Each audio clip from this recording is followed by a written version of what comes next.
Alors bonjour à tous, aujourd'hui le 26 novembre, nous allons vous présenter la culture du philodendron. Alors vous allez dire encore un philodendron, mais celui-ci est un peu particulier, alors pas dans son mode de culture, Rémi s'en étouffe, alors pas dans son mode de culture, mais plutôt dans sa forme. Donc on vous le présente, il a un nom. Alors c'est le philodendron Goeldi de la variété Green Wonder.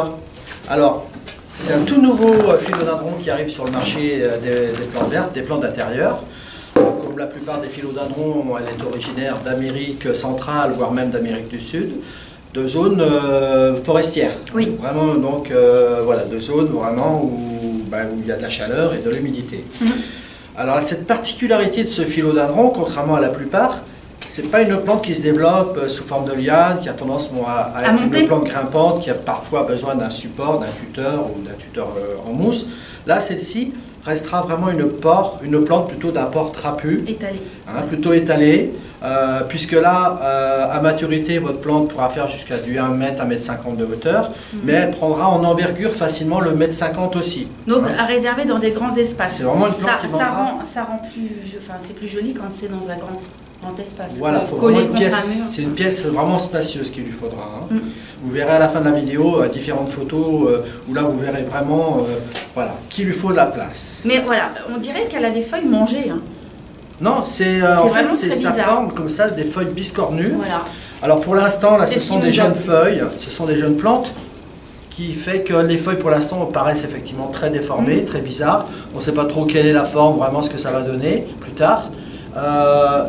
Là, comme elle est jeune justement, elle ne donne pas l'aspect de ce qu'elle donnera plus tard. On le voit déjà un petit peu. Regarde, si j'enlève la tête d'une bête, tu mets on peut tout imaginer comme forme sur cette plante.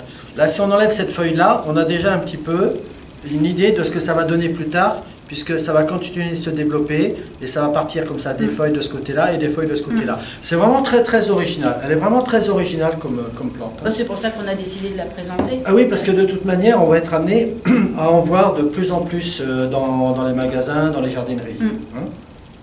Alors, comme toutes ces plantes, le philodendron, il faut savoir, de toute manière, il existe plus de 300 espèces différentes, donc on n'a pas fini d'en découvrir encore de nouvelles espèces. Alors, comme toute plante d'intérieur, on utilisera un mélange spécial plante verte si on veut faire le rempotage.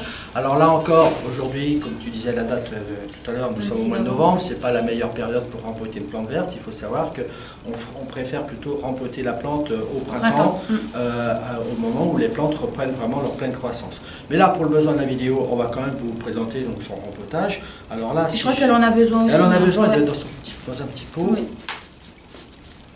Oui, elle avait encore la place. Elle a un chevelure racinaire qui est bien développé, mais finalement elle aurait pu attendre le printemps. Hein. Voilà, alors, un petit peu en terre cuite. Oui. Hein. Toujours les actions Rémi. Voilà, ça sera plus facile d'entretenir la plante en l'ayant dans un pot en terre cuite, puisque si l'humidité sera encore en profondeur, elle le sera autant en surface. En tout cas, il y aura une meilleure homogénéité de la répartition de l'humidité, alors qu'un pot plastique a toujours cette fâcheuse tendance à garder longtemps l'humidité en profondeur et d'avoir la terre un petit peu sèche en surface, qui peut tromper un petit peu dans notre diagnostic pour savoir s'il faut ou non arroser la plante. Alors là, un petit morceau de peau cassé pour s'en servir de tesson, pour mettre comme ça dans le fond. Là, cette fois-ci, tu m'as trouvé, au lieu de mettre des billes d'argile dans le fond, on va mettre de la pouzzolane. Oui. Hein, c'est ce qu'on trouve aussi en jardinerie, même dans les grands magasins de bricolage. Ouais. Hein, on en trouve assez facilement. Donc pourquoi pas, de la pouzzolane dans le fond. Pareil, ça draine. Hein, ça draine bien. Voilà. Et notre terreau plante verte, assez fibreux. Oui. Bon là, on ne se rend pas bien compte parce qu'il est détrempé, mais c'est pas grave. Donc là, tu l'as humidifié parce qu'elle était très sèche la terre, c'est ça? Ouais, non, c'est un sac que j'ai ouvert et qui était humide. D'accord. Donc là, pour l'arrosage, on fera très attention pour à la fin de la mise en pot. Pas trop gorgé d'eau, un terreau qui est déjà bien humide. Alors là, il est déjà... avec des billes. Il y a déjà des petites billes d'argile, non, des petites billes d'engrais. Ouais. Hein, c'est de l'engrais à libération lente, du type Osmocote. Donc ce qui veut dire que là, non seulement on lui met de la nouvelle terre, un nouveau support, mais en plus, dans ses garde-manger, eh bien, ma foi, il y a déjà à manger. On lui met déjà l'engrais dedans. Il y a déjà l'engrais, je veux dire. Hein.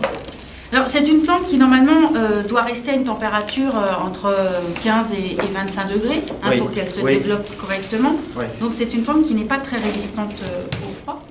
Mais ce qui nous est arrivé, là, on a eu un problème de chauffage dans les serres. Et la température est tombée. On est tombé quasiment à du 5 degrés. 5 degrés. Elle a eu froid. Elle a eu froid. Ouais. Et d'ailleurs, on le voit, hein, il y a une feuille là qui, bah voilà, Elle n'a pas aimé. qui a bruni un petit peu.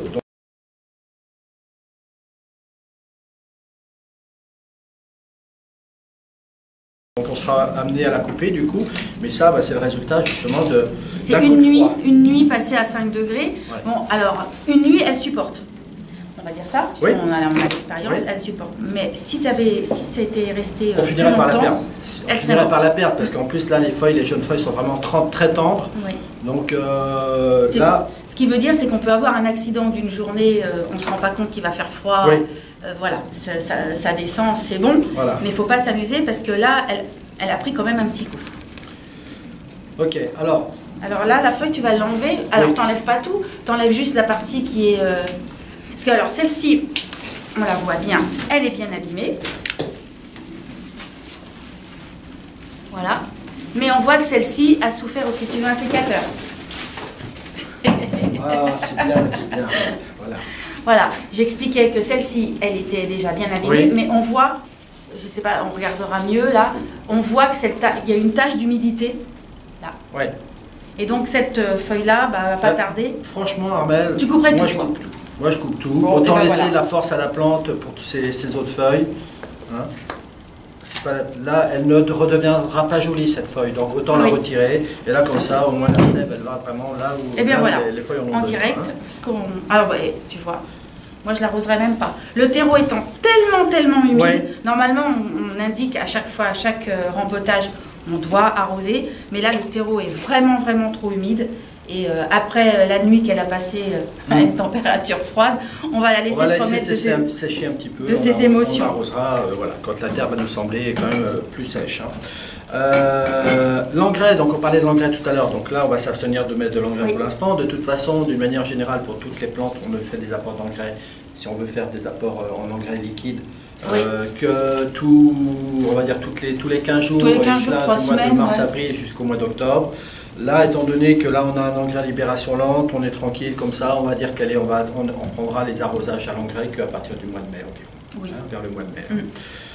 Alors tu parlais tout à l'heure de température, et au niveau de luminosité, de préférence quand même une pièce lumineuse, mais surtout pas de soleil direct, puisque comme on peut le voir justement les feuilles étant relativement tendres, bien évidemment elles sont sujettes aux brûlures.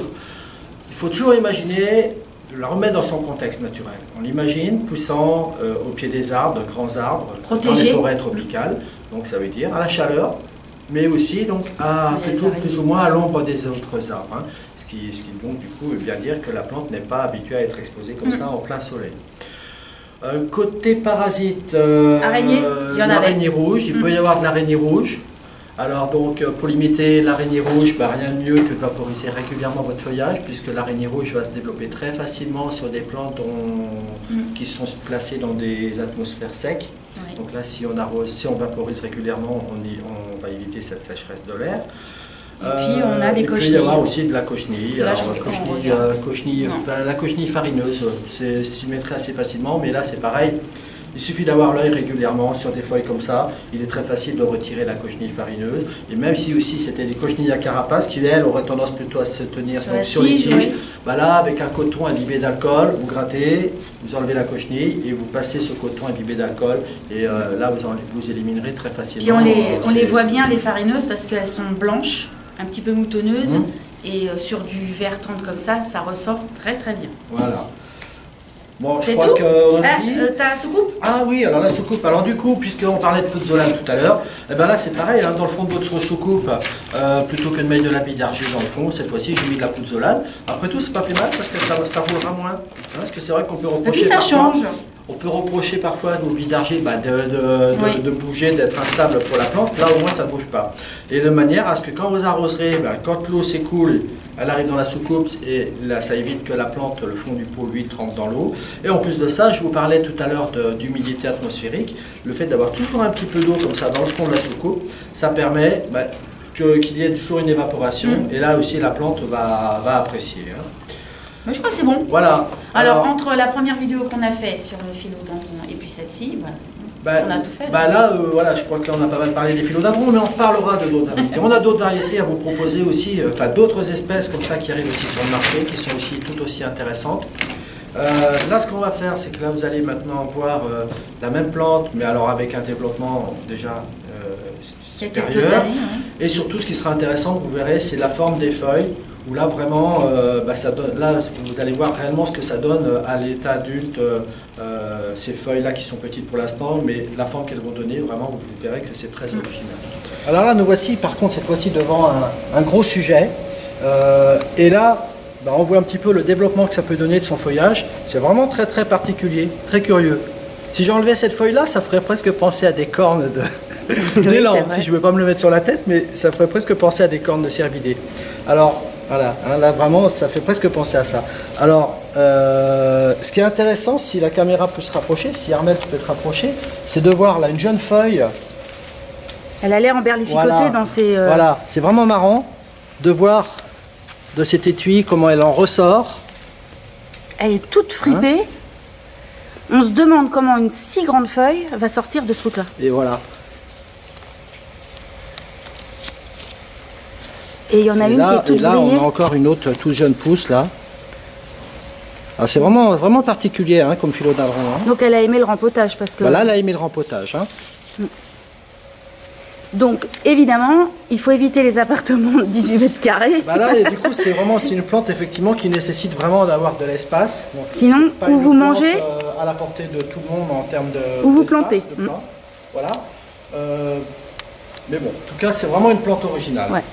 Dans un hall, par exemple, ça peut être sympa. Mais c'est vrai qu'elle prend de la place. Donc dans les petits espaces, c'est pas la peine. Vraiment de l'envergure. Hein. Ouais. Voilà. Super. Bon, écoutez, à bientôt dans une prochaine vidéo.